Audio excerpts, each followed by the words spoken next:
the state of Texas. Wow. Wow, that's big time. Yeah, so I joined that because he asked me to. He wanted to try to get some more people to in. Mm-hmm. So I said, all right, I'll go ahead and join. If I can make time for it, I'll make time. It'd be pretty interesting to notice how much similarities there are between Masonry. There's a little bit of little bit. Yeah, I'm sure there is. See, Oddfellows, you could be 16 years old and join. Wow. Wow. You can either be a man or a woman and join Oddfellows. Oh, is that so? Oh. Yeah, Oddfellows has gotten where it was dying so bad. Yeah. It's dying off. Yeah. They made the decision to allow women to join, and they lowered the age limit to 16. Wow. Well, it's 18 here in California, but still no women in the men's. But there's Scott, there's a women's lodge down in LA, the Women's Lodge of Masonry. It's not co-masonry, it's straight on masonry. Women's Lodge, women only. Right. That's okay for them. Yeah. Doesn't work for us. No.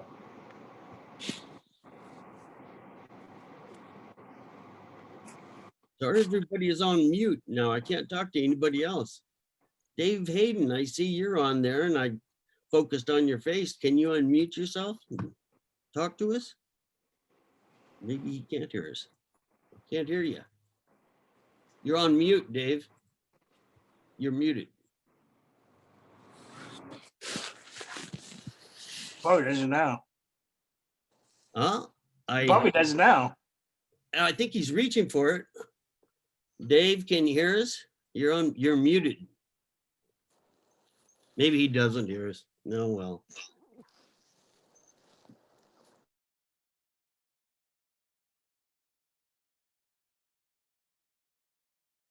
And welcome to the third annual Angelo Mino Debate. For those of you who don't know, Angelo Mino was a beloved brother who passed a few years ago. Angelo never stopped seeking light, and in his honor, we continue that quest in the form of these debates. These debates are not about winning or losing. They're about discussing topics in a brotherly format that leads to the education of all and exquisite labor for those of us who participate. Tonight's debate is formatted as a discussion panel, and the topic is one that every Freemason should be concerned about. It's no secret that our fraternity is declining in numbers as we lose more brothers than we take in every year. It's also no secret that the historical path we've used to grow may be outdated and needs to be changed. So our discussion this evening is this: should Freemasonry begin recruiting to keep our fraternity alive? But before we begin, I'd like to introduce you to our two brothers from Gardner Lodge who will be participating and taking sides on the issue tonight. On my right is Brother Justin Staley. Justin lives here in Gardner and is serving as junior deacon in our lodge. Welcome, Justin. Good to be here. Justin will be taking the pro-recruiting side of tonight's discussion. I look forward to hearing what you have to say. On my left side is Alex Powers. Oh. Brother Alex. Alex has a long list of Masonic achievements, many of which I can't remember, so we're not going to waste time going over tonight. But we'll call you Right Worshipful Brother, and also Alex is the director of the Lodge of Research and our district deputy. Welcome, Alex. Thank you, brother. Glad to be here. And Alex will be taking the traditional side of our discussion tonight. Alex, we look forward to your contributions. All right, thank you. My name is Gerald Sloan, and I'm currently the senior warden here in Gardner Lodge. I'll be your host and moderator this evening. For those of you who are watching this debate online, we have brothers in our lodge, and we will be opening up the discussion to the floor at the end of the debate. You all can participate online by filling out questions or comments in the chat section of your on-screen participation. And then we will get to your questions at the end of the debate. So, without further ado, this first question is going to go out to Alex. Alex, can you share with us Freemasonry's historical approach to promoting membership? Yes, sure. So really, it was very exclusive. And to really understand the historical approach to it, we got to understand historical Masonry, right? So from there, we're going to look at Masonry post Grand Lodge system. We know it operated before 1717 within lodge systems, but at 1717, it came together with a structure of a Grand Lodge to preserve and carry on the legacy of our ritual and give order and rule to it. So from that point is where we can really start looking at how Masonry was carried out. And just a heads up, guys, I am muting everybody, and that's just so it doesn't disturb the audio for everybody. A lot of people keep trying to unmute themselves. You should still be able to hear us. That just makes us only as the audio channel. So I'm gonna keep muting you if you keep unmuting yourself, just FYI. He's all powerful, as you powerful, see. that's right. To get back to it though, so to look at historical Masonry, there was a lot of secrecy, right? Brothers would meet in low valleys and high hills to try to get away from others because the matters that they covered on weren't meant for public exposure, right? So it wasn't just the fact of making sure that people just didn't overhear them. They wanted a high hill or a low valley to be to the point that they could see someone from far enough away that they'd have perfect time to put everything away. By the time that person got there, it wasn't just the conversation ended, but that they had no aprons on, there was no regalia, no lodge furniture of any sort, and it was just a group of guys maybe having a conversation. It was up to nothing, right? Even in the buildings, when we get to the point of tavern masonry, which we know in colonial days, it was secret, had a secretive level as then. Well, like we wouldn't see the neon signs hanging off the buildings like we do today. Obviously, they didn't have neon signs in the time, but to that degree, it wasn't exposed to that level. Matter of fact, they took it a level further to the fact that when they held degrees and lodge in the meetings, it would be these storehouses upstairs of taverns, similar to where we're at today, above a coffee house, so to speak, right? But we leave our furniture out today. Anyone comes in here sees it. In those days, it was just a storeroom, and they actually drew their symbols on the floor in chalk. And at the end of the night, they wiped it away like nothing happened. So in that aspect, Freemasonry wasn't really pushed out. But at the same time, even when we get a little bit further out, we do see it in public as far as the cornerstone ceremonies, as far as funeral processions and such in that state. That is really the part that would draw people in, the lure. But they weren't seeking outwards. It's you saw something and you saw a value in it, so then the individual would seek Masonry. And that was the whole point. For the longest time, it was forbidden to go out and have those conversations. In many jurisdictions today, it still is. Here in Kansas, we have that opportunity that we can start that conversation, not necessarily recruit, but we can have an open dialogue conversation with somebody about it. But historically, it was very reserved. That's interesting. I find it ironic that what I hear you saying is that being a secret fraternity actually drew people in, whereas we're more public now and we're having troubles drawing them in. Indeed. So you're saying, somewhat of the secrecy element of it was to draw. Somebody knew there was something going on behind those doors and they wanted to be involved. Interesting. Right. Well, Justin, now I want to come over to your side for a second. Then after you hear what Alex just told us, and ask you, why should we promote then? Why, if don't you think it should be easier now? I mean, we got our sign right out here. Sure. People can see this as a Masonic lodge. Why should we be promoting now? Well, I mean, I think you look at the numbers. I mean, where's your state at? Where are we at in Kansas? I think it was in 2014, we had roughly 19,000 members in 2014. Okay. You look at today, as of December of this year, we're at 13,800. I mean, that right there is what, 6,000 in members alone. So obviously something is not working. And I think something needs to change in order to keep it alive and keep it going. So our numbers are dropping in a dramatic fashion. Yes. Is what you're saying. Yes. And I we have mean- to do something to. Well, something I think we have to change, you know, evolve with the time. You know, everything's on the internet nowadays. You know, No secrets. Right? Yeah, there's no secrets. So I think we have to add something, do something different. Maybe adds, you know, I say add value, try to find the value for those individual brother or potential brothers that would, you know, want to join. Gotcha. And grow our numbers from that. Grow our numbers that way. Yes. Yeah. I mean, Okay.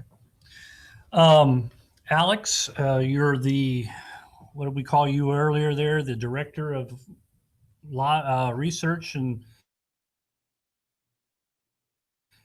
historical. You're very, is that right? You're into the history side of this, and tradition's a big thing to you, right? Oh, definitely. So do you see that if we were to begin promoting, or recruiting is kind of a dirty word for promoting, but if we were to start recruiting, do you have a problem with that from a traditional sense?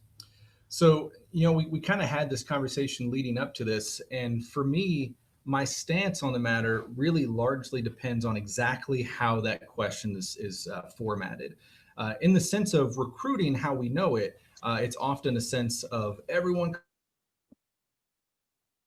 come on in. We want everyone. We want this to appeal to you. We want you to be a member. That side of it, I disagree with. I do think that we need to better market, better, you know, show who we are and how we operate, and then the right individuals come to us. But I don't think it needs to be open door policy. We want everyone type of recruiting aspect, so to speak, if that makes sense. Mm-hmm. What about the appendant bodies? I mean, they're dependent on, you know, Freemasons to provide members for the appendant bodies and the other rights. You think we should kind of ignore that aspect and just focus on Freemasonry, or should this be kind of a joint effort amongst the Masonic groups and try to get a singular message out there without recruiting? We want to recruit, right? For sure. So, I mean, definitely the appendant bodies are kind of another monster in their own right, because they are stuck to only being able to recruit current Masons, Master Masons in that fact. So in the same sense, we are in that same battle. For them to get members, they need new Masons. So we need new Masons here, and they need those Masons to also join there. So we do see that common front. Even currently in Kansas, you know, we're teamed up with the Scottish Rite, who's helped us with some marketing materials to put out because they know very well, you know, to bring new Masons in, we've got to filter them through the Blue Lodge. But as far as their marketing goes, it's a little bit of a different monster than ours because we're reaching to non-Masons, the profane, and trying to bring them into this world of Masonry, where in their aspect, they're going after guys that have already been initiated. I see. Do you think there should be cooperation between them? I mean, they can't exist without us. So maybe Definitely. They should be helping in some of this as well. Or, you know, my story was I came from the recruitment of the appendant body that is the Shriners. I wouldn't be a Mason today if the Shriners hadn't asked me to be part of what they do. And that's how I found Freemasonry. And Sure. Which is a unique story. Mm-hmm. You don't often see that. You know, the beef that we hear a lot of times with the Shrine is the fact that, you know, brothers will come through the lodge, go get a taste of the Shrine, and then never come back again. So yours is kind of a refreshing story to hear that you came in through the other route and then really have stuck on hard with the Blue Lodge. Well, there's a lot of reasons for that. This is a fantastic lodge I stumbled into. So Right. great brothers here. Go ahead. Well, see, I would kind of necessarily disagree with Alex in the sense of I say recruiting aspect, because I feel like we should try to go after, or I say go after, as many potential brothers as possible. So to me, you know, I work in sales. You know, it's a numbers game. I would rather have 100 potential brothers fill out a petition and turn it in, and then leave it up to the lodge to find the one or the two or three or however many. Kind of filter It use it as a in. filtering system. You know, because I think it should be up to that individual lodge, you know, whether they, you know, just have one meeting with them or 5, or, you know, whether you just take the guy out to eat, to get to know him better. I think we should have 100 petitions or whatever, try to get as many as we can and leave it up to that lodge to figure it out. don't you think though that if we're bringing 100 guys in here and we turn 90 of them away, is that possible that maybe we get a black eye from that? I mean, you know, well, I wanted to be a Mason, but those jokers wouldn't let me in there. So I mean, yes, but at the same time, I mean, but maybe they'll come back and say, well, why? yeah, clean Why? yourself up and you can be a Mason, yeah, right? exactly. I mean, yeah, sure. I mean, that's Well, like, and we do, but it's we, like, you know, there are certain legal things that sure. you know, we can't have people, right. But then but like I said, I think that's kind of up to that lodge to try to maybe explain to them, like, hey, you know, I don't know if that's possible or not, but maybe explain why, you know, hey, it just maybe wasn't a good fit for whatever reason. Sure. What do you think, Alex? Do you think bringing in a lot of people and going through that would work? Is that something? I mean, we do have a screening process that we go through. We do. The problem there, and just before I get to that point, just to tell you guys, because I see chats going on, which is fantastic. I can't remember if we covered this in the beginning, but we will be taking questions at the end through the chat form. So just know that you will get a chance to get your questions addressed. To that aspect, though, bringing those men in to the process point is also part of the process. To get to that point, you've got to have not one, but two brothers basically put their name on the line, vouching for that individual. Sure. So, I mean, just tell me right now, could you go out and vouch honestly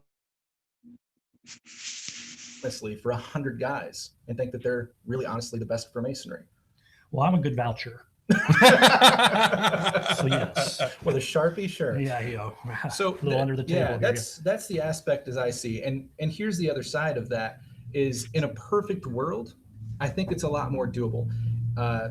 Unfortunately, and not to bring down any brothers, what I see commonly today is anyone on the face of the earth says one thing about Masonry and they say, oh, well, here's a petition, I'll sign that for you. And you largely see that.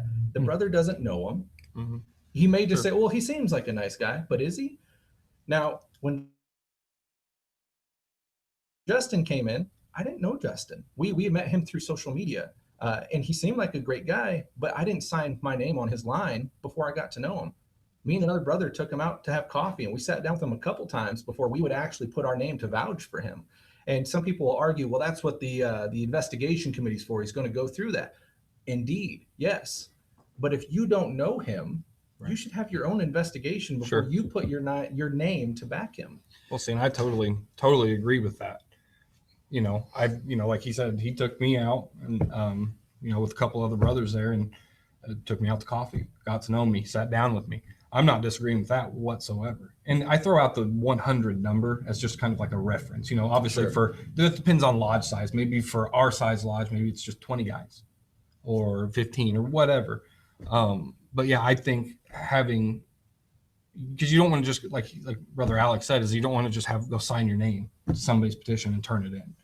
Like I said, I feel like we should get to know them better, and whether that's going out, taking them to coffee, or taking them out to eat, spend an hour with them, or whatever's in your area you want to go do. I totally agree with that, 100%.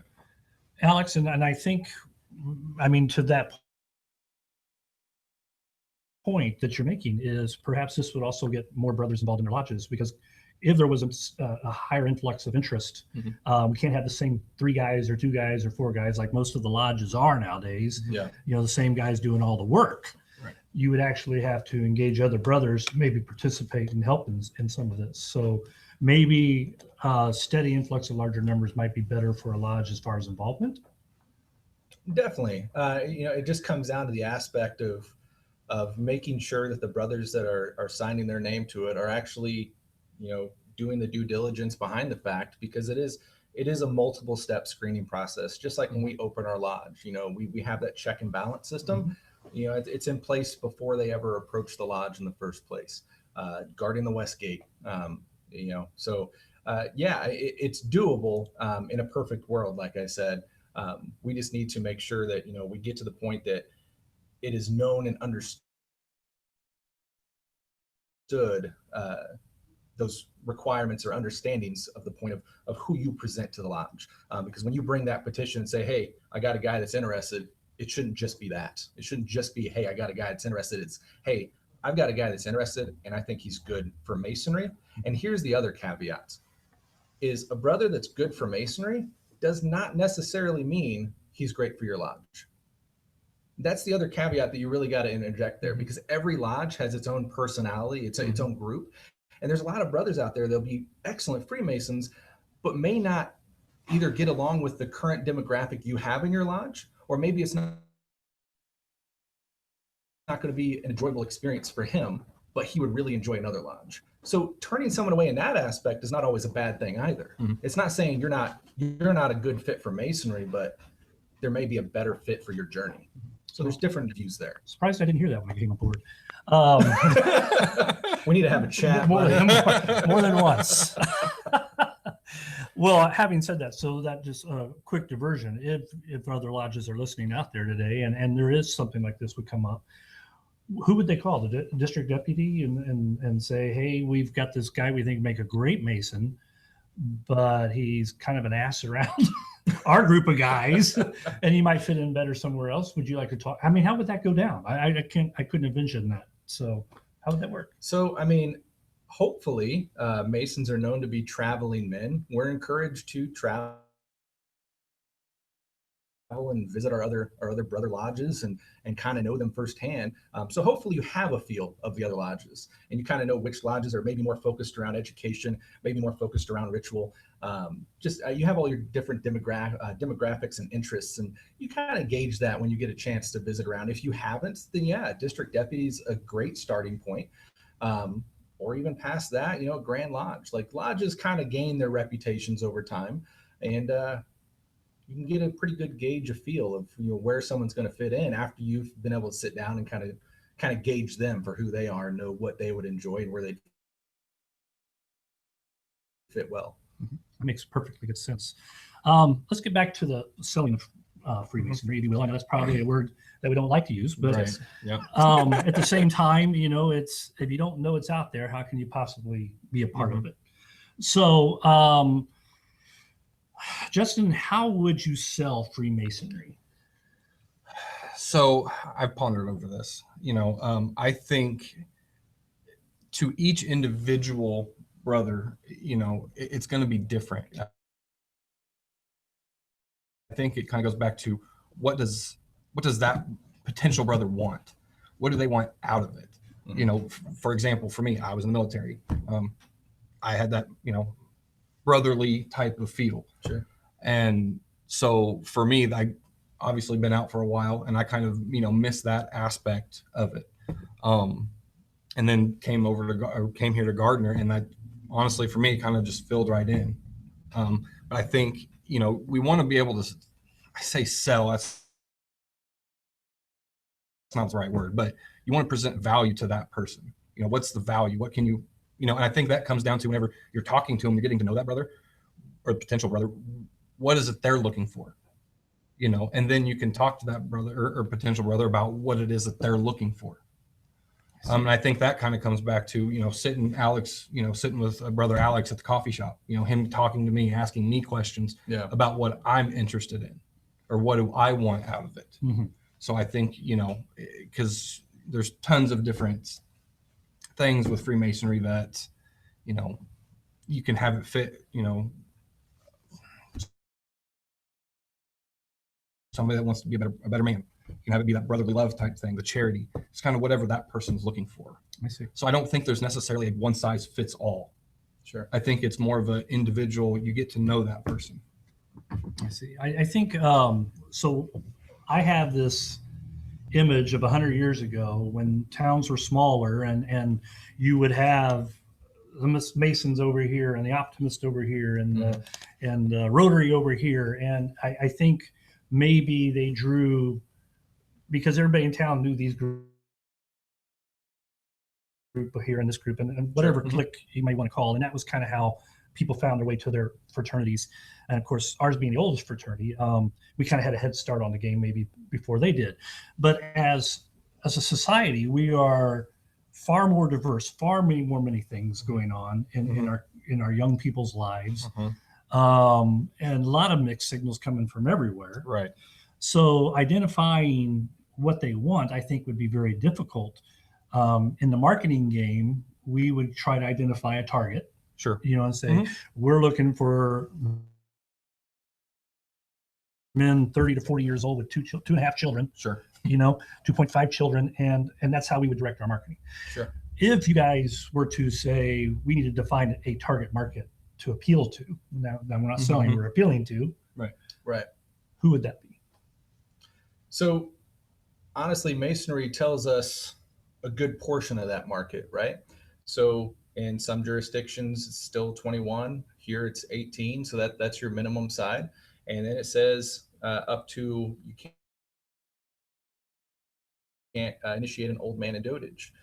From that point, there's obviously still a lot of older gentlemen that'll make great Masons. However, when you're looking at a promotion, I'm gonna use the word promotion side, There right? you go. Marketing, Good. marketing Freemasonry That's to how try you to get 'em. find, There you go. try to find the right individuals to come into your lodge. I think it hones down into a smaller group, because while you are going to have guys in the older generation that will make fantastic Masons and do, as far as the mass appeal that you're going to get, it's going to be a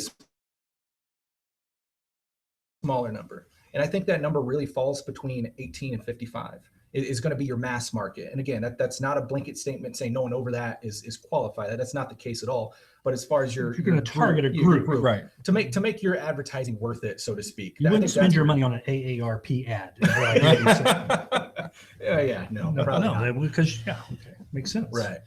Now, to that point of making Masonry known, Justin, not to throw you under the bus, man, but Uh-oh. so when we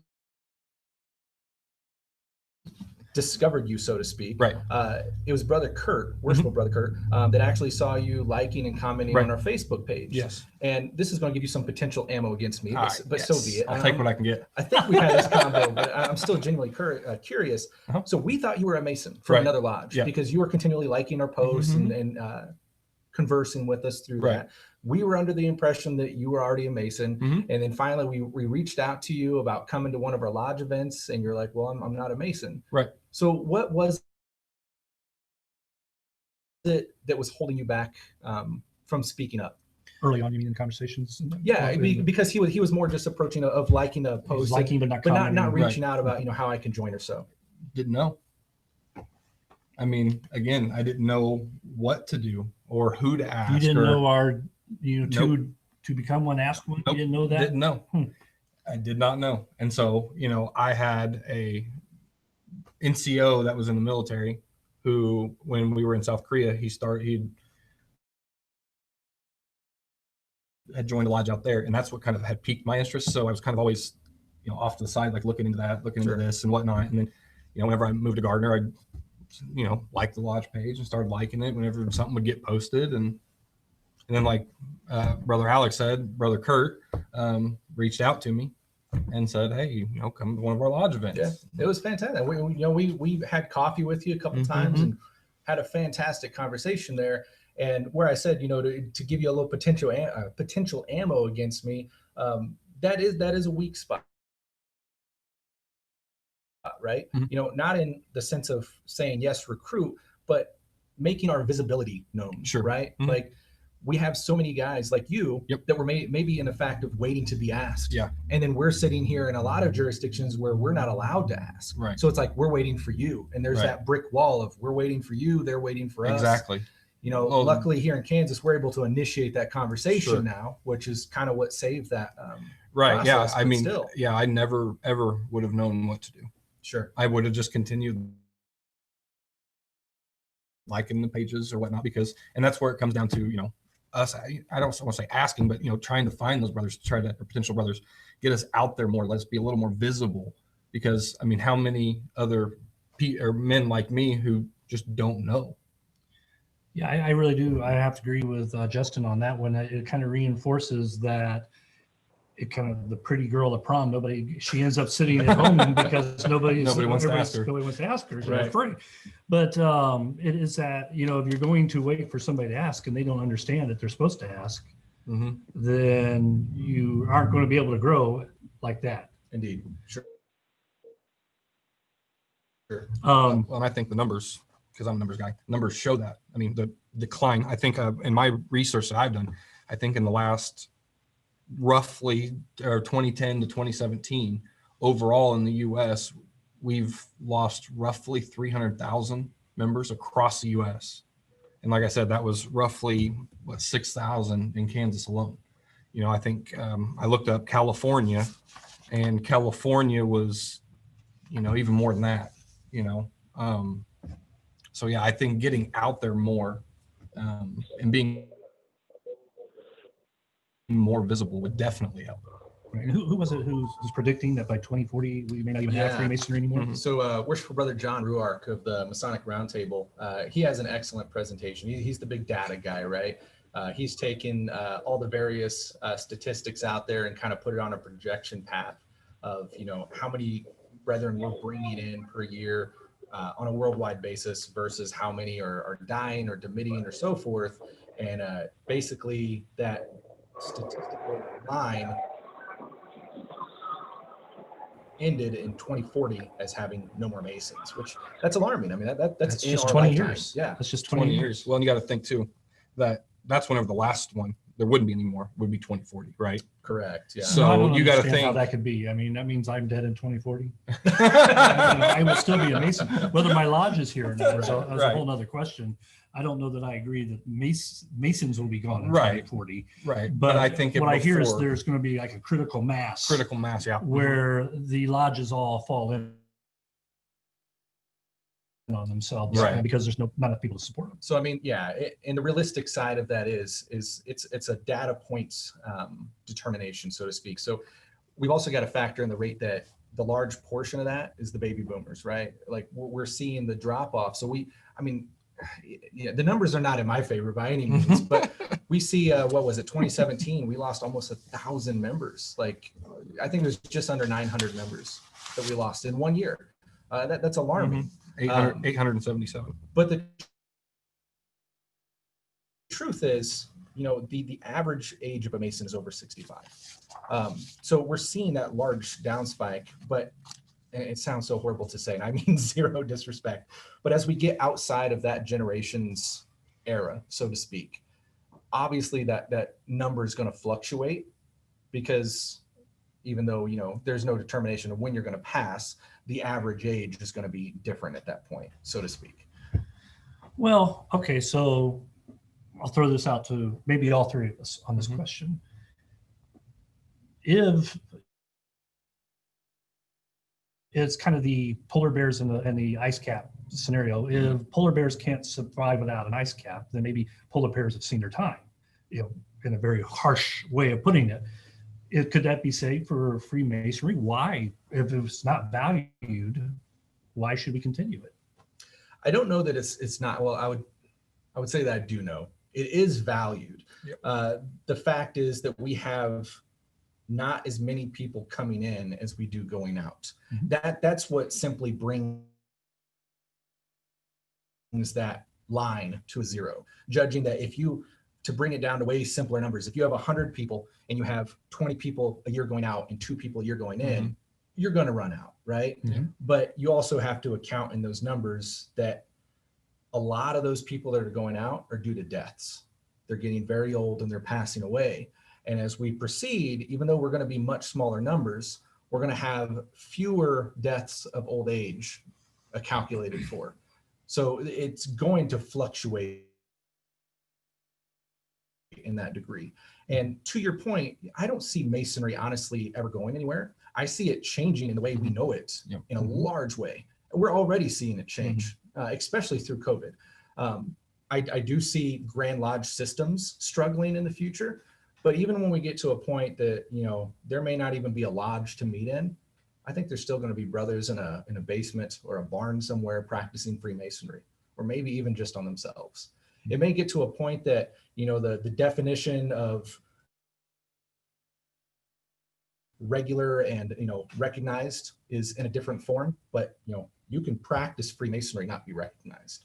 It's still, it doesn't make Masonry not Masonry. When you say recognized, you mean by a Grand Lodge? Yes, being part of a recognized lodge that is recognized by a Grand Lodge, that you are legally, you know, authorized to operate, and that you operate in the correct manner. That's the whole reason a Grand Lodge system was brought in the first place, because prior to 1717, the ritual was varying so much in different operative lodges. They wanted to hone that in and preserve it. Mhm. So that was the governing factor. So, and that's introduction of charters Indeed, is how yes. that is Yeah. happened. So maybe there's a future with charterless lodges then.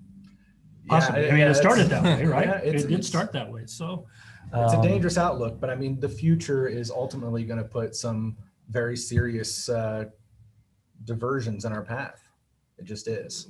And so I'm going to throw this back over, same question back to you, Justin. Right. However, you know, you're taking a very aggressive stance. Yep. That you don't want Freemasonry to die. No. And that's- yeah. so, and we're going to kind of we're just kind of setting up the next question, but why? Well, I don't think we ever have to let it get to that point. Okay, You know, we that's a great shouldn't, answer. you know, we don't have to ever let it get to that critical mass part. You know, there's a few things we can change by simply going out and, you know, talking or promoting it per se, instead of recruiting, you know, more promoting it. And we never have to let it get to that point. Like I said, you know, kind of earlier on, is that, you know, I would rather in our lodge have 20 people petition and we pick 2 or 3. I mean, how many, you know, pre-COVID, how many people did we bring in 2019? That's a rough question for us, because we're kind of in a rural part Sure. of the Well, county. and that's, Yeah. and it's totally Yeah. different, you Yeah, know, it's 10 miles up the road It in is, Overland yeah. Park, Olathe, that's totally different. But it's just like here, it's like, you know, we did like 1 or 2, right? Right, You yeah. know, But that if we're going to keep this lodge alive, but that's what I'm saying. This is one of the lodges, you know, we want to keep it alive, you know, and so I feel like we could promote it more and maybe get those 1 or 2 guys that fit our lodge, you Are know. you okay with that word? Promote? Promote? Oh yeah, I think yeah. Promote. historically, I put it out there to, are we okay with that word promote? To all those who are listening, chat now. This is when you type them in. No way. And we do have some brothers here listening live as well. So Yes. you might hear us talk in different directions. But so we're okay with that word, and that's a great prelude to this next Sure. question. If we are going to promote, what are we going to give? What are we going to say? What is it we want to Yeah. tell people about us? What do they want that we have to offer? And that goes back to my sales background. As a salesperson, I like this, what I call stack the deck in my favor. And that means know everything about my Yeah. customer before I go in, Yep. so that they have no option but to say yes. Well, information So- is power. Right. So Yeah. what is it we need to know about them? What do they want? I think all 3 of us can answer that. So we'll all go on this one. So here's the issue with that, is the fact that Freemasonry, in a whole sense, I'm talking worldwide, Freemasonry is not aligned on that brand, so to speak. You'll have many brothers in the same exact lodge, and we do view Masonry and value Masonry in different ways. Mhm. So the question is, how do you promote it as far as what they're going to take out of it when different people have different opinions, Right. so to speak? We have a lot of brethren in the craft today that say Masonry is strictly a charity. I largely, firmly disagree with that. Freemasonry is not a charity. Charity is something we do, but it's not meant to be who we are. But there's a lot of brothers that's their only focus, that's their only desire. And then you There have are other charitable brothers that, organizations that's what the Rotaries and all Correct. these other types of Correct. clubs are built around charity. And you're saying, and I agree with you, the Freemasonry is not built around charity, but we are charitable. we are charitable, yes, but that has largely become our sole focus. And you know, it's my opinion, being the history nerd here, I really think the Morgan affair kind of screwed the pooch on this one, so to speak. You know, just honestly, after And the explain to us what the Morgan affair is. So there was a gentleman by the last name of Morgan who may or may not have been a Freemason. The most common belief is that he was not. He came from Canada, ended up talking his way into a lodge in New York. They kind of over time came to the conclusion that something's weird about this guy. He ended up, I'm really summarizing the story. It's Condensing it into yes, very, very much so. So I don't think this is the whole thing. It's super interesting. I encourage you to look it up. But kind of push came to shove. He got, angry about some things because they had started getting a little weird about him. Something's off here. He ended up teaming up with a guy that owned a printing press and writing in a book all the secrets of Masonry, and said, basically blackmailed the craft and said, I'm going to publish all your secrets. Well, in that time and day, having a debt was illegal. He was arrested for having like a $2 or $3 debt, which, was money back in those days, granted. And it was said that, the police were Freemasons. None of this is all speculation. We don't know for 100%. Good bedtime story. Yes. Long story short, he was released. Some gentlemen picked him up and threw him in the back of a carriage. He yelled murder and was never seen again. So from that point, and there's a lot of different speculations of if this is true, if it was a sales prompt for him, a lot of different aspects here. But nevertheless, society ran with this. And they said, this is an evil society. They murdered this guy because of him threatening to tell their secrets. He was never seen or heard from again. And what year was this? What time frame? Oh, this was, I want to say early 1800s. I don't have the exact date in my head, but you can look it up, the Morgan Affair. It's a very, very prominent event. The factor is, out of this was born the Anti-Masonic Party, which was the third political party to arise. And we actually had people running for government under the title of anti-Masonry, right? It got to the point that Masonry was so shunned in society that lodges and even grand lodges literally shut their doors overnight, because it was to the point that, like, we today have the perk of being able to walk in this lodge and really no one cares. But in that time period, Freemasonry was looked so bad upon. If you got caught walking into the Masonic lodge, it can mean losing your job. It can mean getting shunned from your church. It can mean just all kinds of societal downfall for your family. So Freemasonry was largely just abandoned in a lot of ways. And when it tried to come back, it changed its aspect. It was more, hey, no, we're not evil. We're here for you. And you start to see that charitable aspect really take a whole different focus. In history, charity was forbidden to talk about in Masonry. It was expected as one of the things we do, not who we are, but one of the things we do. And we were expected to carry out the charity with no one knowing who did it. Just because that's not what we need to be known for. It's just, that's the type of people we are. But that has really changed the focus. So am I hearing you're saying that Freemasonry became more outwardly charitable to repackage itself, rebrand itself in a way that would make it more acceptable to the public? You totally caught me off guard. Yeah, I interrupt your story, and that's what happens when I start talking. No, you're good. But what I hear you saying is that the story is that we had this dip in Freemasonry. All of a sudden, society is, all 4 news stations are talking bad about us. Indeed. And so we went down, and the only way for us to really come back out of that was to come back as a charitable group. In a lot of ways, yes. We were preaching that, hey, we're very religious in thought, we're on your side. We're here for you. What can we do for you type aspect. Right. And then especially as you move forward and, we're seeing these growths, that was largely what they were joining for. Like, oh, well, if you're into that, I'll join. Well, then, we move down the road and we have this influx in Masonry, partly because of, like Brother Justin was talking about, he joined because of the military. Mm-hmm. Well, after the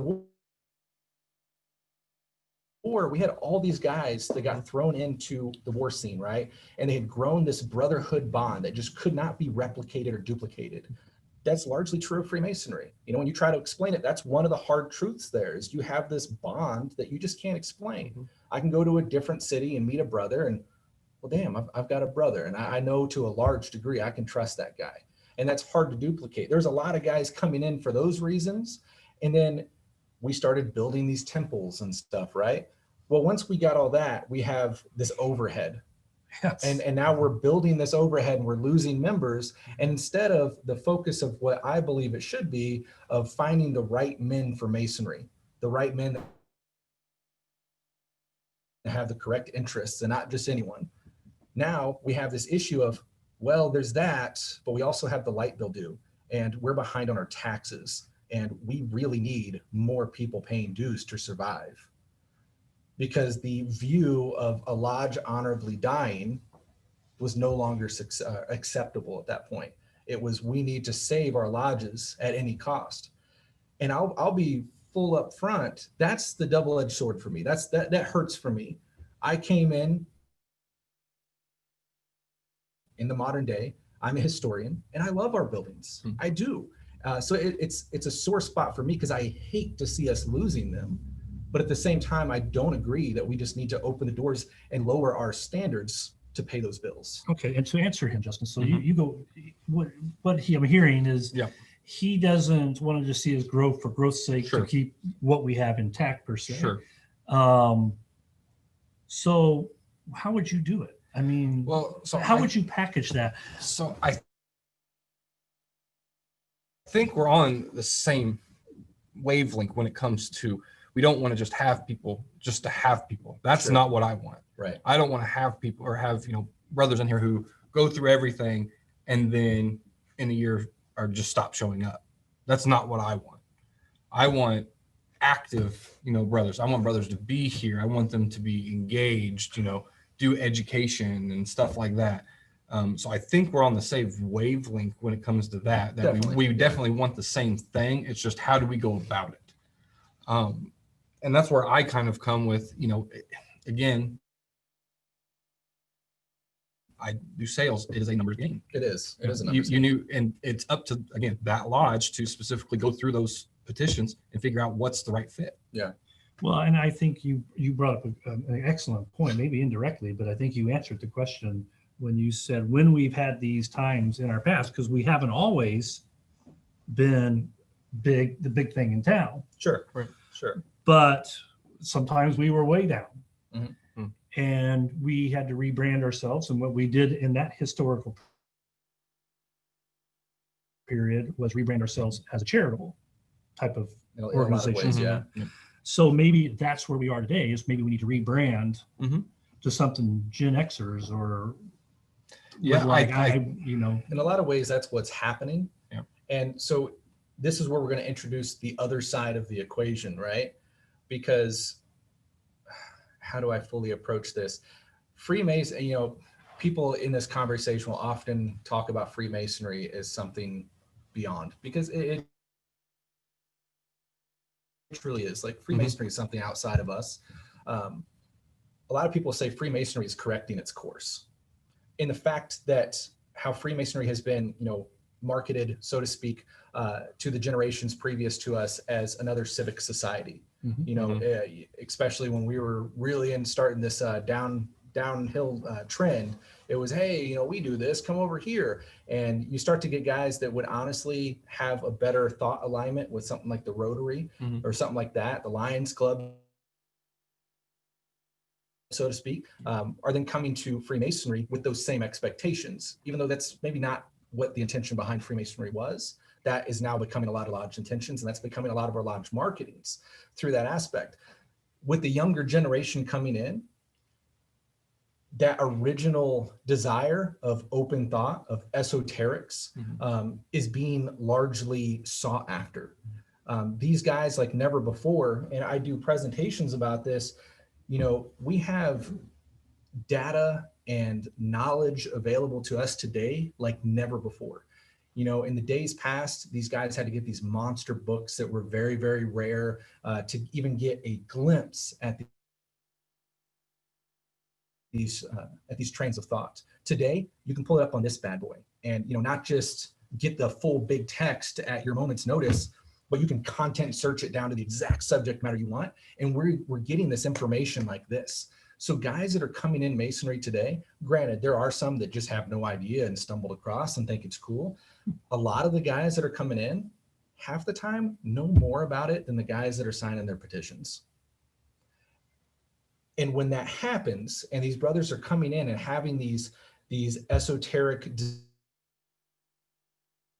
desires and these desires of, maybe an upstanding lodge of more of a prominent nature, they come in, they get through their degree, and the meat of what they're seeing in lodge is that water bill. And they're kind of like, well, that's not what I expected. And this isn't about our lodge. This is in general, because worldwide, because of that very deal, we start to see that what they call the revolving West Gate, because they come in, they're like, no, that's not what I thought it was. And there they go. So the other side of this whole marketing, promotion, whatever you want to call it, is if we're going to promote this thing to this current generation that has this desire, we've also got to back up the experience that they're seeking. Because if they get here and it's not there, they're, for one, going to try a different lodge. And if they still don't find it, which in a lot of cases they don't, they're leaving Masonry. So there are people looking for something, spiritually looking for something, and then they show up and they hear nothing but business talk, and that's not what they're looking for. Right. It's providing value for that individual. So maybe we do need to change. Then it's not just a question of how to get them in here, but it's also how we're going to keep them in here and live up to the promise we made to them when we promoted, right? When we promoted ourselves to them. I totally, I mean, and that's part of it, doing education, kind of what we're doing now. We're doing here, activities such as activities outside, doing discussions or whatever, Well, and I think that's very true. And in my introduction, I used the word that those who participate get an exquisite labor out of this. That you who are watching online, and I know those who are here with us, yes, you're getting some education yourselves and learning some things, but the three of us probably got the most out of it. And really, as Masons, that's what we talk about, is the labor, right? Indeed. And so there needs to be more activities that promote Masonic values, and things that will keep these people here and want to grow up themselves. Well, because and I think that, again, doing the, talking to the people before you bring them in, what are they looking for? Just like Brother Alex said, the esoteric type stuff, that's kind of what they're looking for nowadays. So you can kind of give them that tidbit, whatever it may be, but then whenever you get them in here, you have to provide it. Indeed. I mean, you can't just stop there and, go, like you said, go to the water bill. All right, gentlemen, it's 20 minutes after 8. That gives us, we plan on an hour. So this gives us 10 minutes to open up the discussion to the floor and to the questions online. We'll start here with any questions on our floor.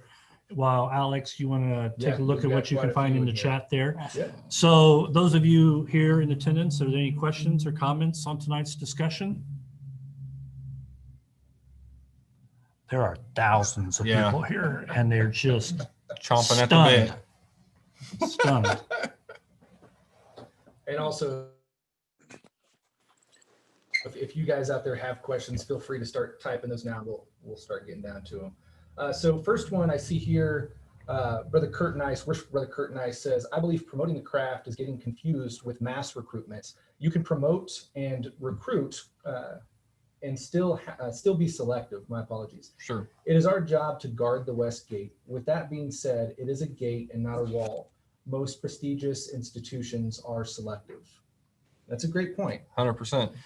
And we're back to those two words again, promoting versus recruiting. And I think we all agree, recruiting may not is a little brash, a little too much for what we're trying to do here.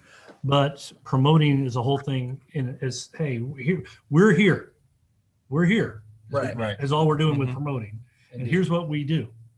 And is that right, Kurt? If you're still out there, is that kind of what you're thinking too?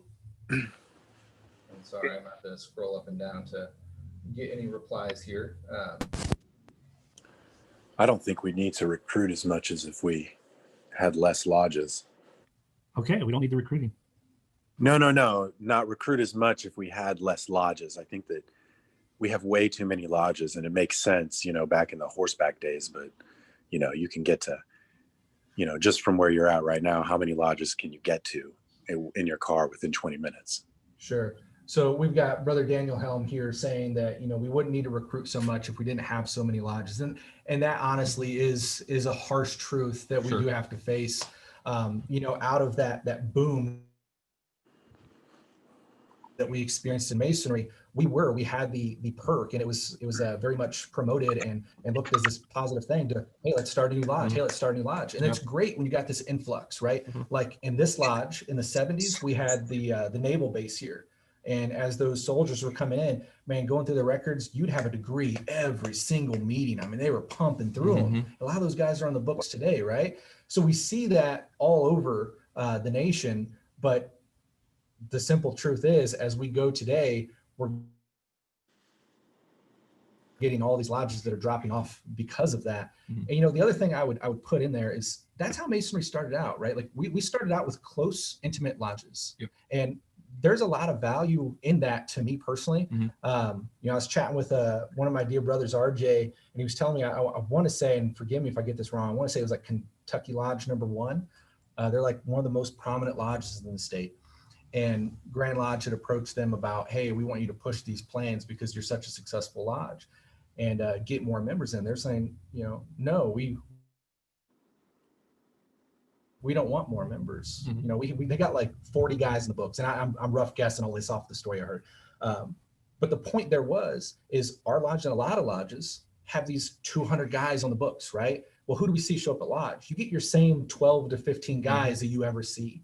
And I think that tells the story. I really do. It does. If you've got 150 members and only 10 or 15 are coming, you know, per lodge, you know, meeting night, then you're saying, well, you're clearly not giving what they came to be Masons for. Right. Well, there's that aspect, and just the aspect that maybe those 12 to 15 guys are your lodge.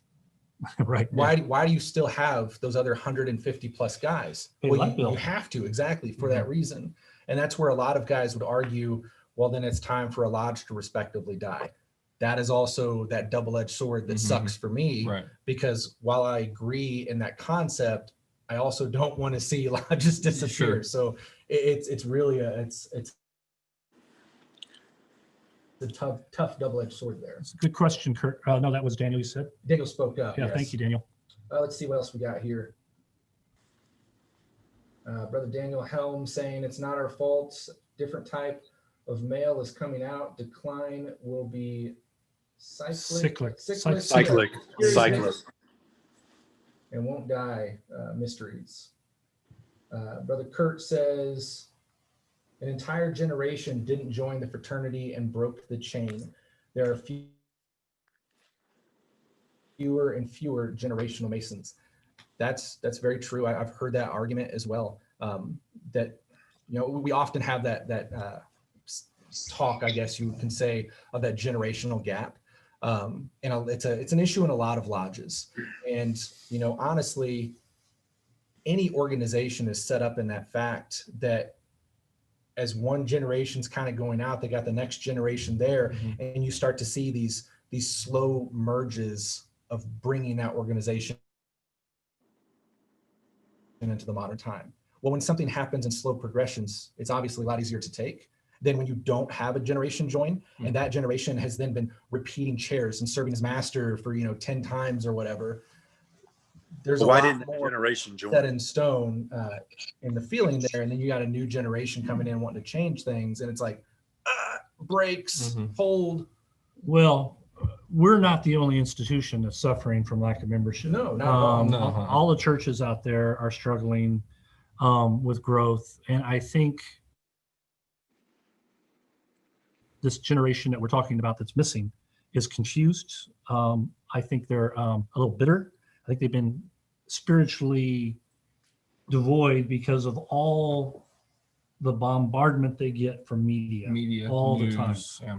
And really, I'm a little older, but I'm not that much older. That I've seen kind of the changes from the 80s to the 90s and through the last 4 decades and that's when these declines started. There's a lot of cynicism because people think they join something for a reason, and then they don't get it what they were promised. And so that goes back to our issue of not only promoting, but living up to what we promote. Yeah. And hey, Gerald, can you hear me? Value out of it. Yes. I can hear you, Kurt. I think the generation we're missing is actually my father's generation, not the youngest generation. No, yeah. I mean, we're missing the guys who are in their 60s to 50s right now is the generation we lost, which then trickled down to my generation. My dad didn't join until he was in his 40s after my great grandfather died and had a Masonic funeral. So I think that's where that break started, was with that generation. And we're just kind of seeing, you didn't grow up having your dad go to lodge and having that experience. Well, since I'm in that generation, then maybe what I said is personal testimony. I speak for my generation, is that we're cynical about what's, being made offers. I've been in churches where I've seen televangelism where these ministers are raising money for, and then they're committing crimes and doing all sorts of awful things.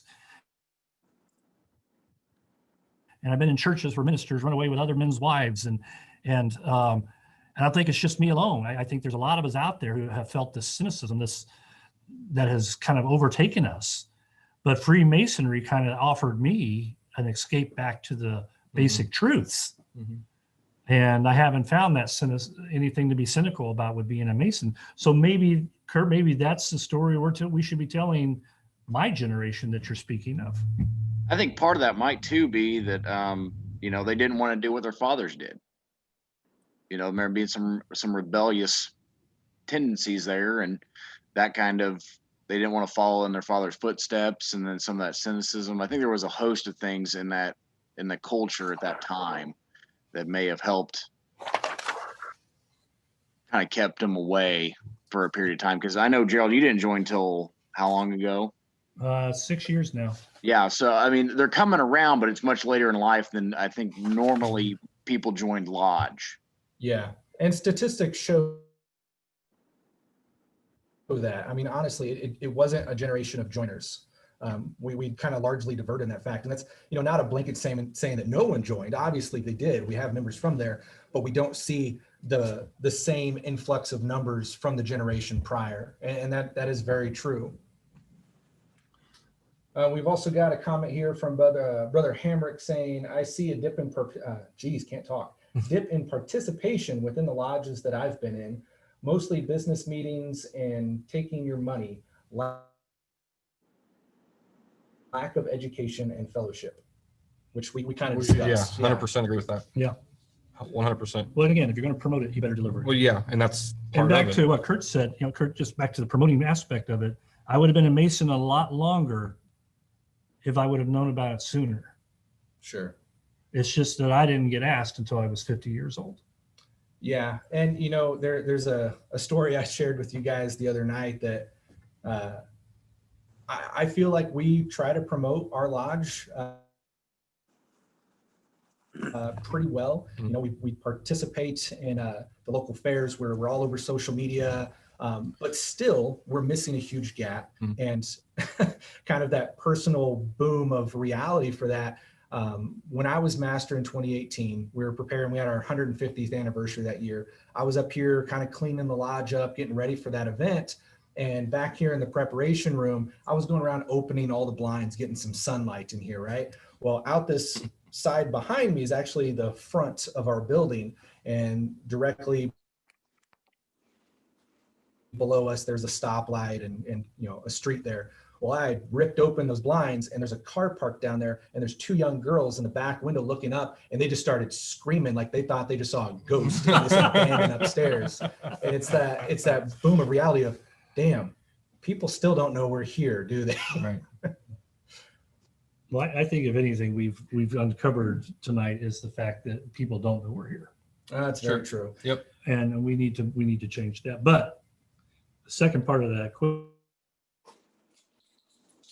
is, once they know we're here, we need to deliver what we tell them. Give we're them here value. for. Now, one part of that that's always been a historical beef between me and our lodge's history. We have been on this ground since we had our first building. Prior to that, we leased from Oddfellows, but we built our first building here. It burned down in 1906. prior to 1906, the first building actually faced the front towards Main Street. When they rebuilt it in 1907, the front of our building now faces behind us, which is a side street. So when I moved here to Gardner and I was like, oh, I want to go check out the local lodge, I saw the signs coming off the highway, say Masonic Lodge. Oh, sweet. I circled this small town 10 times and could never find it until finally I got the address and GPS'd it to get here. Well, used to, the train depot was kind of back behind us. So I think when they rebuilt, they really thought civilization was going to be coming from that direction. It's just kind of a mishap and foresight that kind of screwed us over. But I know Brother Gerald, who's going to be master in the future, is wanting to talk about some other signage. So that's our individual lodge issue. All your answers to life are right here. That's going to be right on the side of our building. Now, worshipful Brother Kurt does have a good one here. He says, Grand Lodges have to take off the handcuffs in progress. Yes. Every change is a fight. The wheels of masonry are square. Wow. Digging in now. Okay. You can tell him I said that. I'm not scared. I just took a screenshot of that. Screenshot. Yeah, for the brothers here, he said, we can tell him he said that. He ain't scared. Truth hurts sometimes. Sorry. I'm on Grandmaster, nice. No. I'm on the membership committee for Grand Lodge, so I mean I'm trying. So we've got the right men fighting the good fight. We're thankful to have you there, brother. So hopefully one of them are listening tonight. Maybe they pick something up from this too. Sure. So what are your guys' opinions there? Just to dig our own graves. You know how strong I feel. So I my historical sense of Freemasonry goes back to the independent lodges and how each lodge is more unique. And I bristle at people telling us from far away how we should do what we do here. Right. Not getting away from the degree work and things of that nature. Sure. That has to be right. But how we promote our lodge, or Sure. What monies have to be spent where, or those sort of things. And I really can't say, but I'm more of a Local. I keep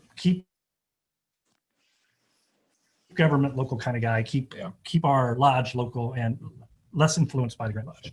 I totally agree. I agree 100%. I think it should be up to that lodge on how they want to promote themselves, because like we've said, each lodge has their own identity, their own, whatever that case is. Here it's more, family type stuff. You know what I mean? That's what I've gathered anyway from it. So I think each lodge would have to kind of figure out, like you said, local, what's their, how do they want to go about promoting themselves? I think a Grand Lodge should be a place of resources. Yes. But not a place of Sure. laws. If that makes sense. Yeah, that's where I'd have to slightly disagree. I see what you're saying, and largely I'd say I'm with you. However, you got to remember, that's why Grand Lodge came out in the first place, is that we were at a point in Masonry, they were operative lodges at that time. And, there's a whole different dialogue here, because when the Grand Lodge came on, a lot of lodges didn't join because they were in it because they were actual Masons. They wanted jobs. It was the labor union. And this Grand Lodge came in saying, well, we want to uphold orders around ritual. Well, okay, you're going to pay us, you're going to get us jobs? No, just more rules. Oh, no, we don't want a part of that. But at the same time, that formed and shaped Freemasonry as we know it today. And it brings in the standardization of what we know. So as far as rules, like, while I agree there are a lot of rules on the books that are outdated and should be changed, I would also caveat that with, like, our current Deputy Grand Master, Right Worshipful Stoops. He said he's going to uphold every law to the T, which is kind of scary. Why is that scary though? Because we've gotten really lax around those laws and just kind of like, no, not that one. Here's the other side to that. We've had a lot of brothers just over the time I've been in Masonry at Grand Lodge write up to change these laws, to modernize them, to get rid of ones that really shouldn't be there, but they are just continually shot down because we don't change. We are the Grand Lodge. We have to come to the realization of realizing that we are the Grand Lodge. And if there are laws on the books that don't make sense, which there are, we need to collectively come together and like actually do something about it. The issue is we've got this large guard that will just vote down anything just to keep it the same. You'll say they'll be gone by 2040? There you go, digging those graves. Oh, yeah. So, it's hit and miss on the thought process there, but I think there is value to it, because I mean, if you can imagine, if there wasn't that order and lodge, just think where Masonry would be at today. Would it really be anything that we recognize? Well, I agree. I mean, that's why I say the resource part of it. Yeah. Mhm. That's where we go to hone our skills in Masonry. But they're also holding the accountability. But holding The only people reason a lot of accountable- lodges continue or like hold up to those standards is because they're forced to. Well, then maybe they're not Masons. Well, and yeah, I think I've kind of debated that. With all respect. That's kind of circular, and you can get into that whole thing a little bit. But I'm not saying we shouldn't have a Grand Lodge. Right. It's like I said, more of a Well, I place just- for resources. Sure. I think instead that of should- edicts. There you go. Yeah. I'm a limited government guy, so I'm sorry, Kurt, repeat that. I said I'm a limited government guy, so that's kind of where that comes from. Where Yeah, you may well, brother. protect what's important, protect the ritual, protect the the things we do, but know when to allow lodges to take initiative, and don't stymie progress and initiative just because. Sure. Because of a rule or an edict. Let's see. We've got one question.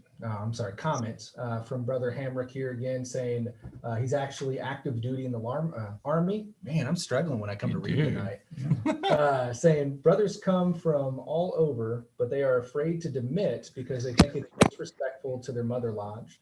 They are not taught the life of a traveling man. Wow.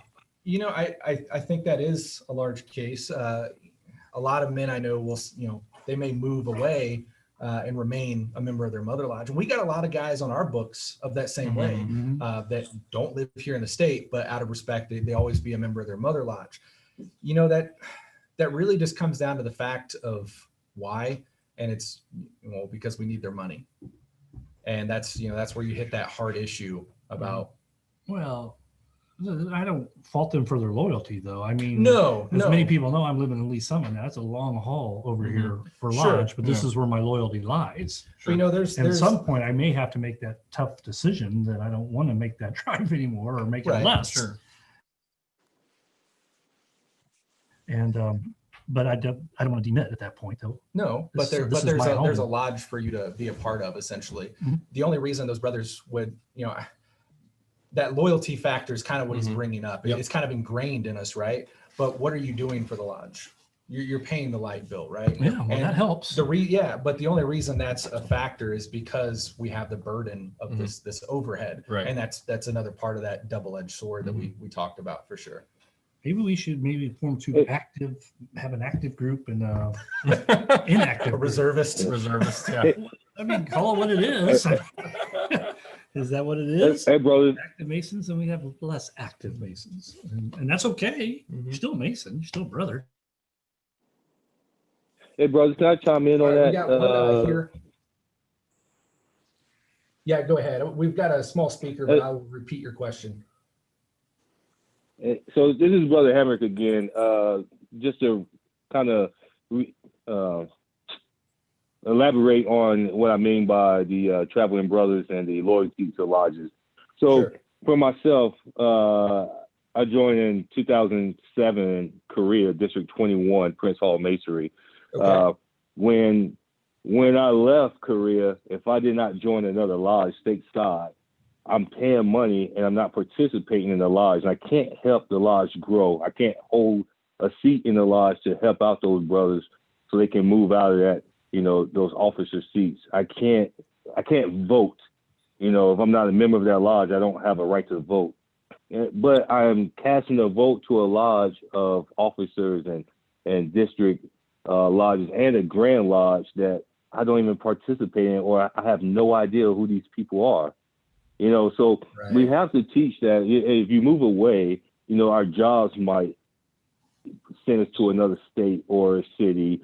Family might have to move, which happens a lot. You know, if we don't go into those lodges or visit those lodges and meet new brothers, then what's the point?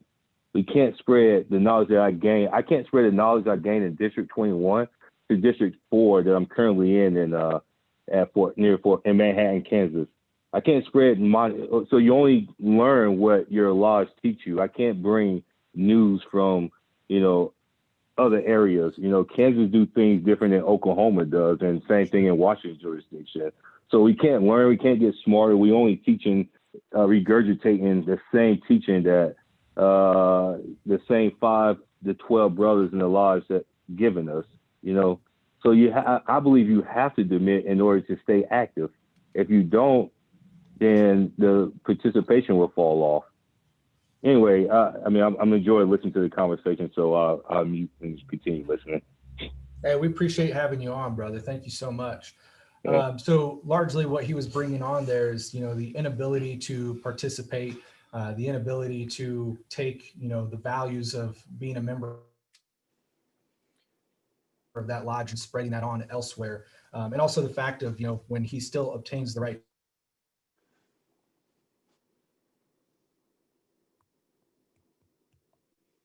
to vote, you know, he's not so much such. And yeah, you know, what are you guys' take on that? Well, I think you're right. I think he's a traveling Mason, and I think you alluded to it earlier. And I haven't taken advantage of it much, but when you do travel, you're going to bring back something. Yeah, right. And the home is where you're going to bring it back to. But if I was a little unclear on his point whether or not he should still be loyal to the Korean lodge. To his mother lodge. His mother lodge. So is he saying he should or should not be loyal to that? But he should. Yeah. So, Brother Henry again. So your loyalty should be to the craft, right? I don't know if I'm breaking up, but the loyalty should be to the craft and to your brothers. And your brothers, everyone that call themselves a brother and to be known as one, that's who your loyalty goes to. If it's not a lack of loyalty, is that if I move to Kansas, I'm never going back to Korea. I should demit to a Kansas lodge. Gotcha. I should know those brothers and help those brothers. I think you're absolutely right, and I think I'm wrong on that.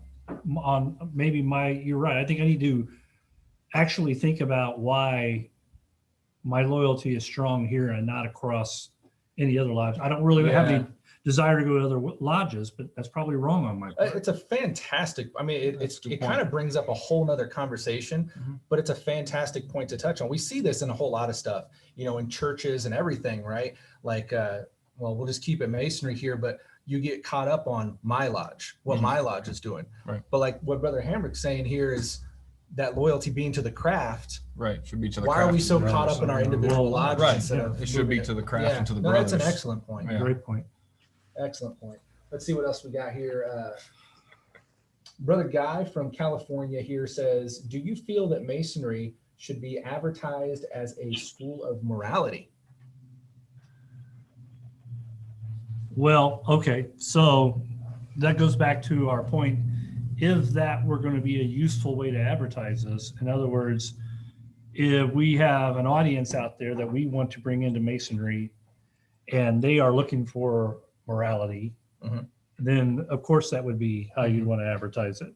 Now, do I personally feel like we are a moral organization? Yes. Sure. Absolutely. It's one of the hallmarks of what I would consider Freemasonry to be about. But you could go out there and say that, but it may fall on deaf ears and nobody's interested in morality. Right. Yeah. I think it's got to be more broad. You can't, I agree. More of a broad advertisement or promoting. You don't want to necessarily pick one Narrow path. path. I think you want to be kind of wider with it. I think the concept of making good men better is a sufficiently wide net to throw. Sure. So we had one comment here of the making a good man better slogan coming out and being that a wide net across that. Sure. You know, I agree with you, Justin. While I think, you know, morality is a huge factor Sure. within Masonry, I personally kind of feel like that falls into the fact of we're in the market of making good men better and not crappy men better. So like we kind of Right. expect you to have a level of morals when you Morals. come into the play. Mhm. So I think, you know, definitely this is a place for them to get honed in on Mhm. and improved. Personally, I would say to market it more as a school of thought and an educational society. Because largely when we go through our ritual and degree work, that's what we're promoted to do, is to improve ourselves through this gaining of knowledge. Because if you don't understand how to do so, how can you do it?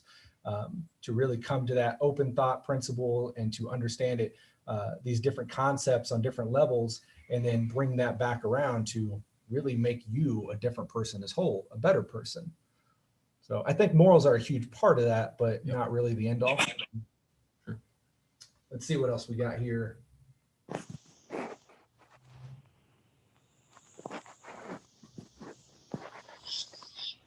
Brother Alan Drake says here, how do you get out and recruit if you've had a year like we've had, being now in 2020? Well, we don't. Yeah. Yeah. So first of all, we can't recruit. We would say, Alan, we're not using that word anymore. The word is promote. Promote. Sure. How do you promote Freemasonry in the time of a pandemic? That's a good question. That's a good question. I mean, You know, largely we have brothers that are waiting for degree work. Yeah, that's very true. That we cannot give them. And so I almost feel it'd be sinful, for lack of a better word, to go out and promote Freemasonry and then say, but you gotta wait. Well, especially when it's an indefinite period, like we don't exactly know.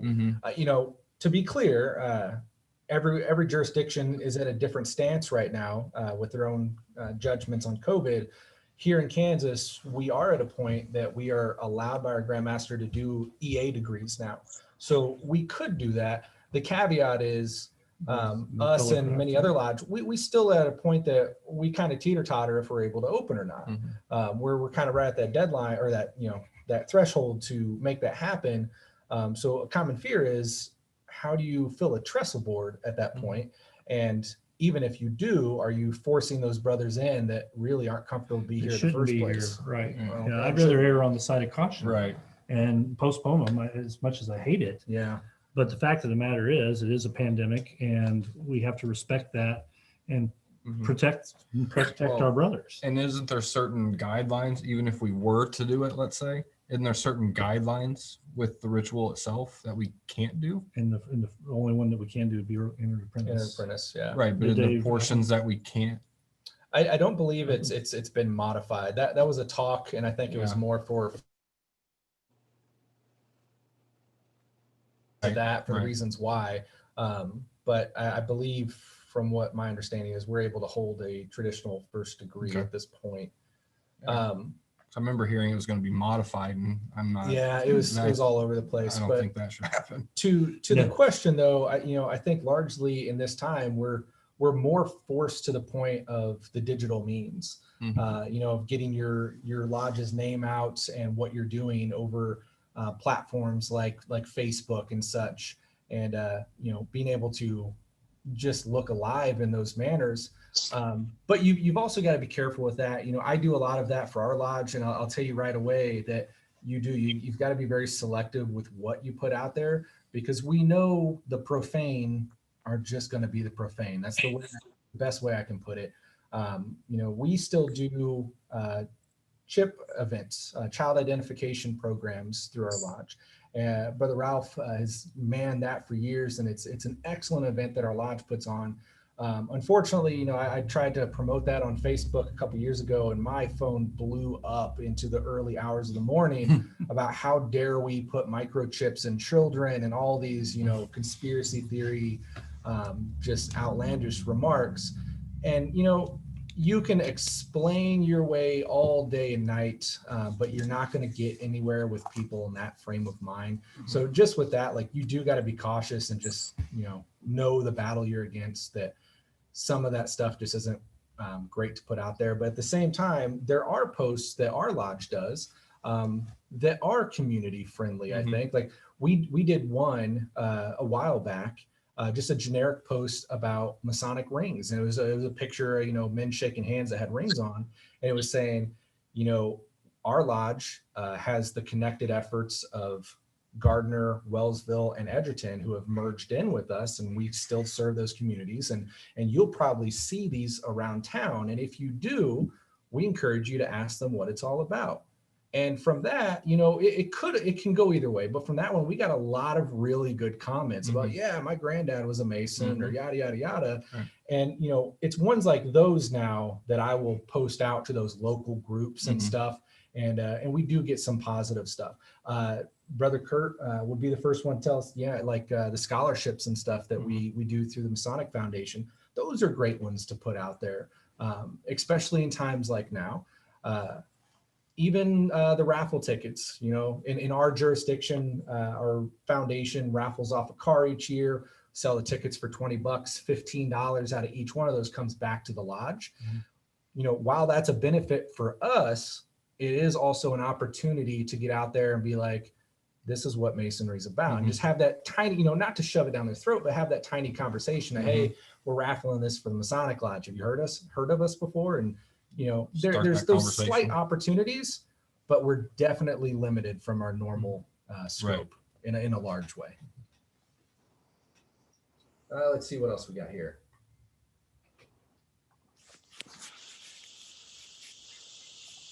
Brother Guy says, advertise, advertise, advertise, but how much to say? Brother Guy, would you be able to would you be able to clarify that slightly? Either by typing, or you can No, I can unmute myself now. Thank you for asking. I kind of feel like we need to let people know what Masonry is. The comment was made earlier that he would have joined a lot sooner if he knew what Masonry was about. Sure. I was kind of the same way. I always felt that you needed to have a father relation to join the Masons. Sure, yeah.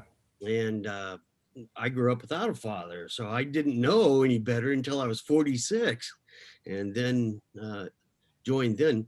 So I think we need to let the public know what we're here for. What do we do? A lot of our lodges are in the middle of town, and nobody knows what goes on inside there. We just recently had an open house and had the mayor and city council, and a lot of people came, and a lot of people said, wow, they didn't know what was going on inside this building, even though we're the main building in town. So anyway, I think we do need to advertise who we are. Yeah, I 100% agree. Guy, I couldn't agree more myself. And as the fellows to my brothers to my right and left know, I'd be taking the East seats next year, I hope, if all goes well. And I intend to really hit that hard. I have a bevy of ideas that I'm going to share with the lodge about how we advertise and promote to grow with the right people. Again, just advertising to bring people in, I don't think is probably the right idea, but we should be center point on our message so that we're hitting the hot spots for people that would make good Masons. Yeah. Right. So, I mean, like for me, I've always known about Freemasonry. Brother Hamrick, who's been on our, thing tonight, he was my NCO in Korea. Oh, really? Yeah. He was brother. He was my NCO in Korea. He's the one that piqued my interest. Fantastic. And that was in 2007. 2007 or 2008 is what he said, right? So he's the one that initially piqued my interest. What are you doing? What is this?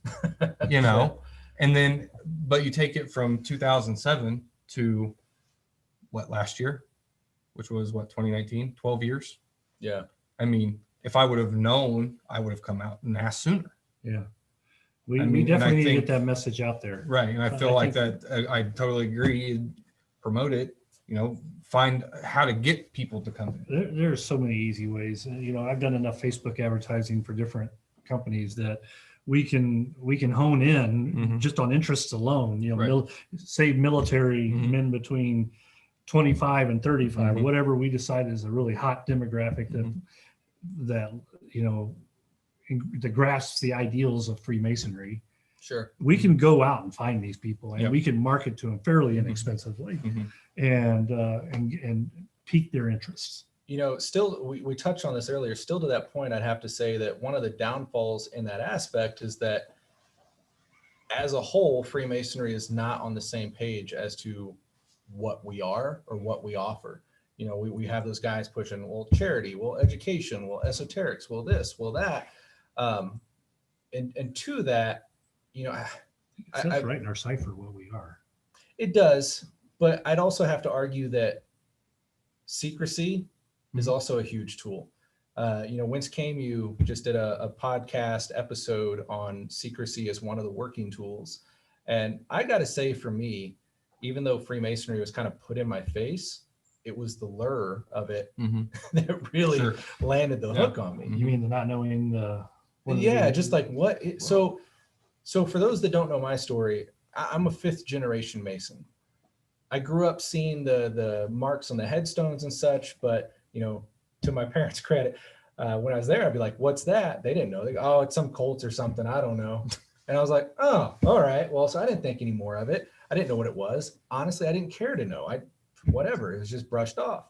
Well, when I got with my now wife, her father, who this event is named after, Angelo Mino, he's my mentor through the craft. I'm very, very thankful for.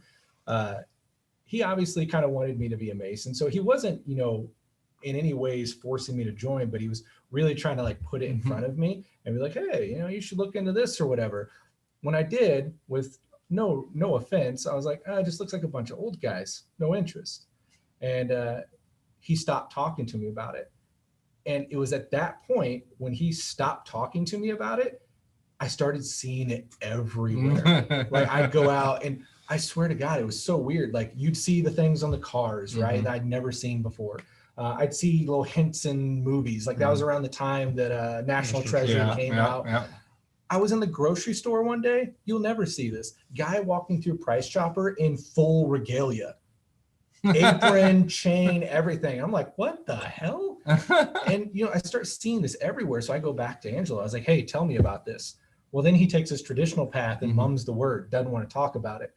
See, he comes from Ecuador, and in those parts, you had to approach somebody 3 times. And usually it wasn't your father you'd go through, but like an uncle or something like that. But you got to approach them 3 times before they think you're serious enough and they'll actually have that conversation. So he blew me off, not once, but twice. And then I'm so frustrated. I'm like, screw this. I'm joining a different lodge. And of course he's like, no. I want you to join the right lodge. I'll talk to you.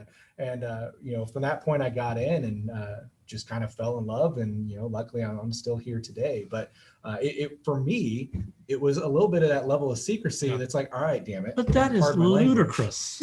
I am sorry. How can you be serious about something nobody will tell you anything about? Well, yeah. I mean, that doesn't even make sense.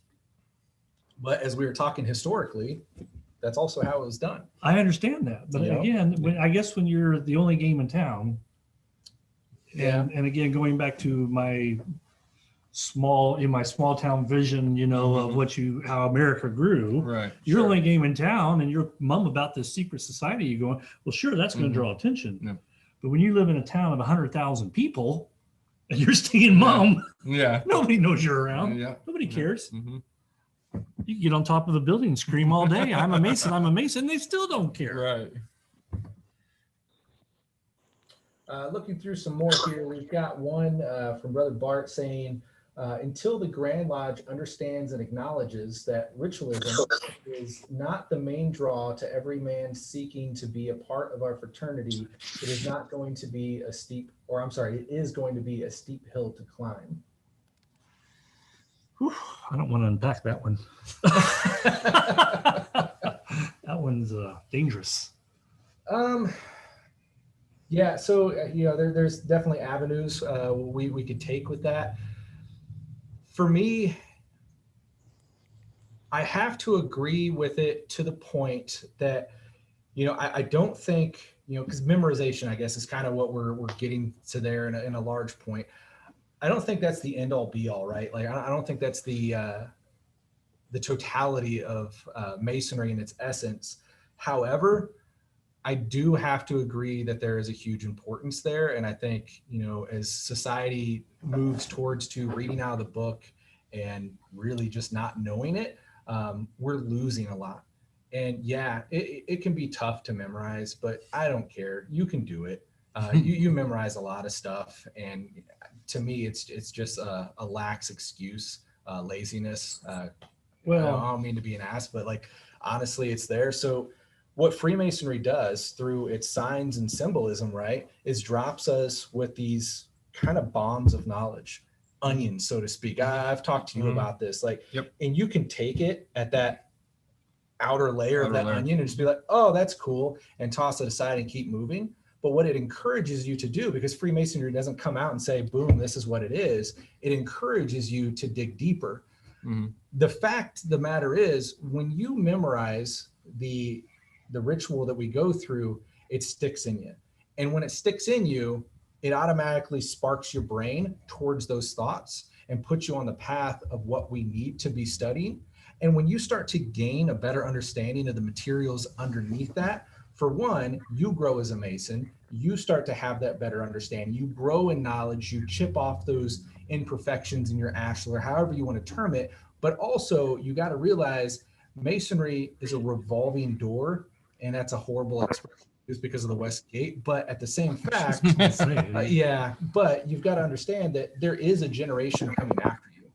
And one of the biggest things we pride ourselves on is the experience within that degree, because the experience you hold or you receive within that degree really sets the determination of how they proceed in the craft. If they have a crap experience, they're probably not going to be too serious about it.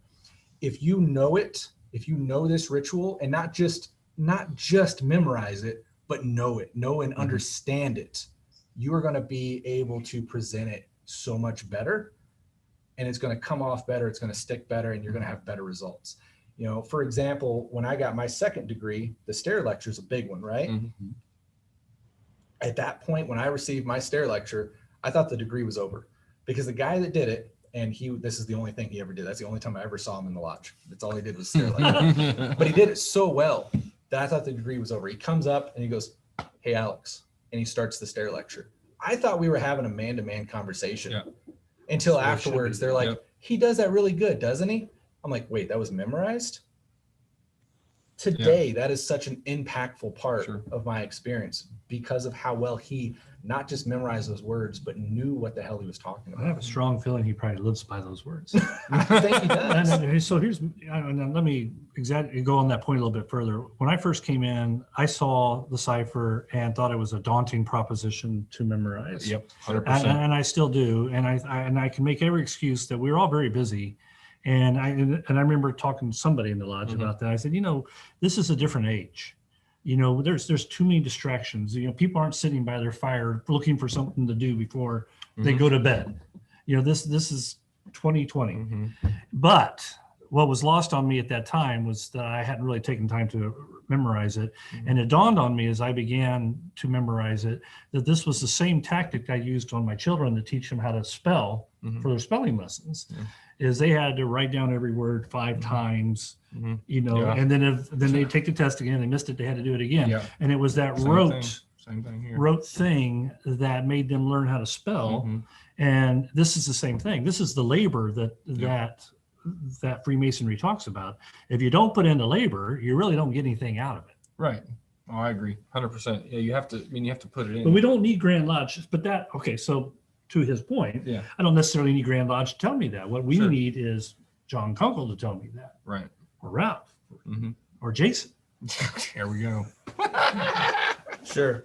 And so one of the last points I think we'll address on here, because we're approaching this hour, we got one, and I just totally scrolled past it, so I apologize for not seeing the name on it, but mentioning that Grand Lodges need to modernize, and that's really our key to success in the future. How would you guys approach that to kind of bring this to a conclusion? Well, I mean, obviously what they're doing isn't working. again, because if you look at the numbers, we're still declining. So something in the advertising or promoting has to change. What that is, I don't know. Maybe it's be, like you said, Gerald, is be the resource for the local lodges. Let the local lodge promote in their area and go from there. Instead of just trying to, be all and do it that way. So to that, Grand Lodge doesn't stop us. So Sure. and I think that may be a huge misunderstanding or just laziness on a lot of lodges' parts. That they just don't delve into that. We advertise for Gardner, obviously not well enough. I mean, we're like I said, we've got girls thinking I'm a ghost upstairs, but we do place those efforts. Grand Lodge is probably the bigger one we see because they have, in most cases, more of a financial backing. We've also got to approach this knowing that we got brothers from different jurisdictions here, and these aspects are going to vary jurisdiction to jurisdiction, as the rules and regulations vary, and they make up their own minds on how they approach this stuff. Here in Kansas, my personal opinion on it is I think we're lucky in a lot of ways, because what I've seen compared to a lot of other Grand Lodges is in other Grand Lodges, the complaint is often Grand Lodge doesn't get us or doesn't get it. They don't get the fact. They're holding us back on this and yada, yada. Here in Kansas, I would say that that's not the case. I really think our Grand Lodge guys are the ones who get it the most. They really try to push a lot of these concepts as far as the laws and regulations. We've got to understand that it's not a monarchy, right? Like the Grand Master is able to have say, but it's also not just the Grand Master show. These laws that were put into place were put there by votes of the craft, and that's how they're going to get changed. And that's how Grand Lodges are going to modernize, is through the people making it modernize. We need to be the ones that come together and actually make that change happen, and not just collectively vote it down because it's change. So, I mean, if we vote it down, Grand Lodge can't do anything except slam the gavel and say, all right, that's what you want. Right. Well, I think what I found is our debate for next year. There we go. Because we've moved off topic. But maybe we'll invite the Grand Lodge in. We'll just debate them. We'll just debate. We'll debate. Oh man, get our pitchforks and hose and go after those guys. Well, I think we should wrap it up, don't you? Yeah, I think it's been a phenomenal evening. I Absolutely personally want to thank everyone that's joined us virtually and here in person.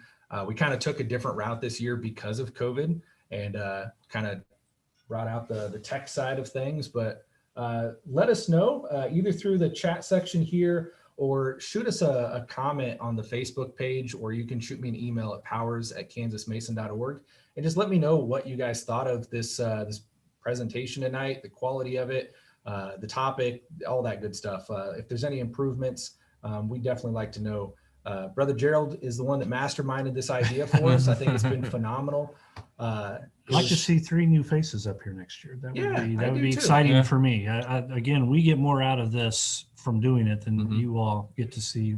Indeed, us doing it. So I would encourage everybody maybe to reach outside of that comfort zone. If this doesn't look like your thing, well, that's why you became a Mason. Reach outside that and grow a little bit and try it. So, indeed. On that note, I want to thank you, brother, because this event is near and dear to me on many levels. My love and passion for education, also being named and dedicated after my father-in-law, my mom's Masonic mentor, is huge for me in the fact that the first one of these we actually held while he was still alive, really kind of towards the end there, but he was able to attend with us, and it was just such a solemn event. And to remember him in this lodge in this manner through education, which he was very, very dear and passionate about, I think is fantastic. So I really appreciate the work and dedication you've put into keeping this going and obviously growing in the manner it is. So thank you, brother. You're very welcome. To Angelo. Yeah, to Angelo. Angelo.